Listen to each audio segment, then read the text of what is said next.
Hey, what's up, turtles? It's Krik here with Black Owl Outdoors, and today I'm going to be doing an introduction to the Figure 4 Deadfall Trap. I have it set up right now, and this particular Deadfall Trap is comprised of 3 sticks, and it resembles the shape of a 4. Underneath what the trap is resting on, I have a pretty much buried rock, which is going to help when this crushing rock up here that is propped up by the trap, when this falls, it's going to give a nice effect, a hard surface to land on that's potentially going to crush and kill the game you're trying to trap for. That's an important step, making sure this rock is, you have a hard surface underneath the trap setup. Now the basic parts of this trap, right here that the stick is running, we're going to call this the vertical stick. And at the top of this stick, it's carved to a point with a little bit of a platform at the top. As I'm looking now, it might be a couple millimeters thick.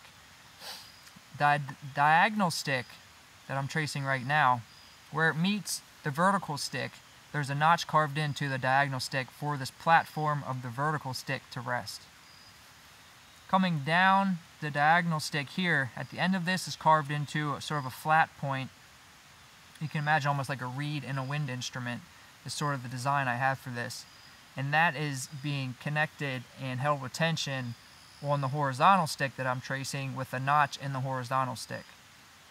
And then coming back from the horizontal stick back here, this is also called the bait stick because your bait would be right here that I'm moving around here for the animal to come and chew on. There's also this, I have the vertical stick sort of squared off.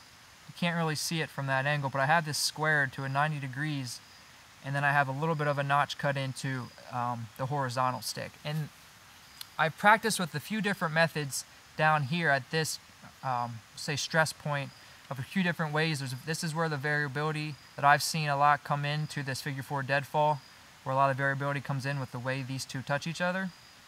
But this is the way I've tried. I've found that I can get it pretty sensitive. And I'll do a more in-depth and how-to, a complete walk-along on how to make this in the future.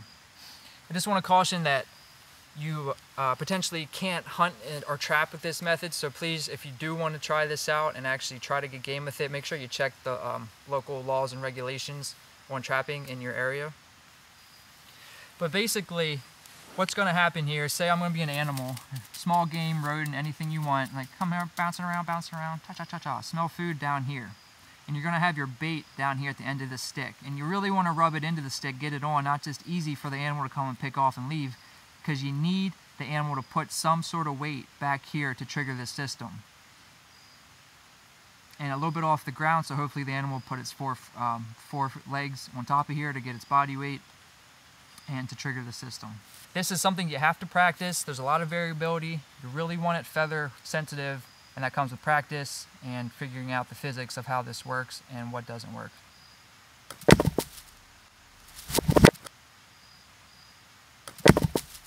Solid contact, smooth. And you can see what's laying around here, how all of my sticks have sort of left, quote, the kill zone. These are all sticking out. I got this one partially under there. And this is laying flat against this rock. As you can see when I pick this up, there's really no gap. There's no gap in here if the animal was in here, as opposed to if these sticks were a little bit farther underneath, and these could potentially prop it and give the animal some space to crawl out of. And I did that on purpose, and I'll show you when I set it up.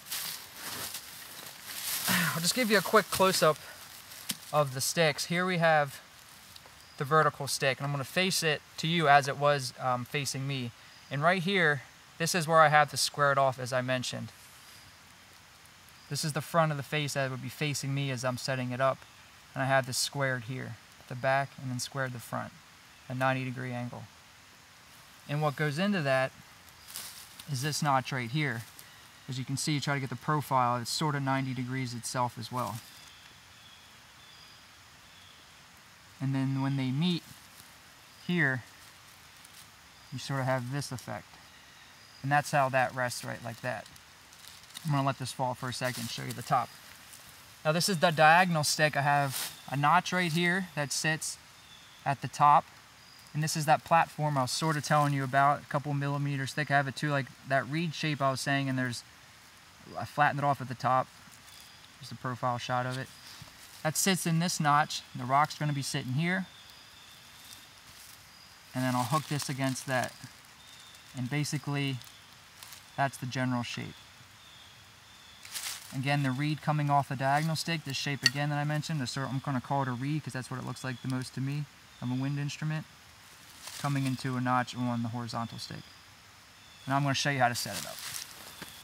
Vertical stick, your diagonal stick, the same hand, and a millimeter, half of a millimeter, really fine distance really matters a lot on how sensitive this whole system can be. So you just have to practice, you have to practice, you have to practice.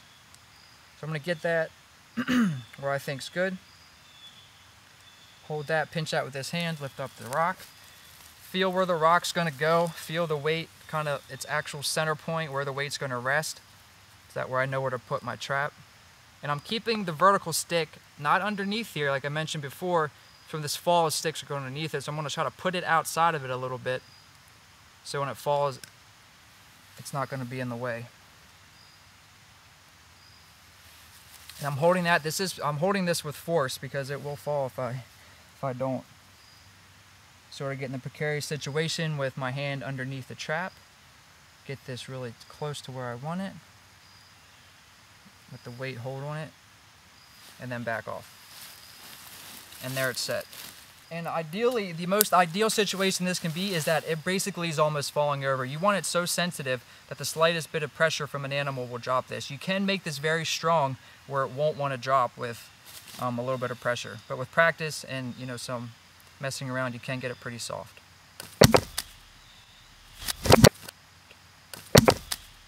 As you can see, I sorta kind of fudged up with the setup. See how these sticks are propping? There's a little bit of space under here on this side, and that would not be ideal.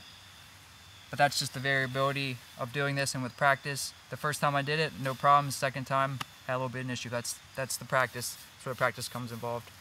Like I said, I'm going to do another in-depth video on how to make one of these, go from the start to the finish. Hope this video is helpful. Any comments, any suggestions, any tips you can offer me, please leave a comment. This is Krik signing out with Black Outdoors. Later, turtles.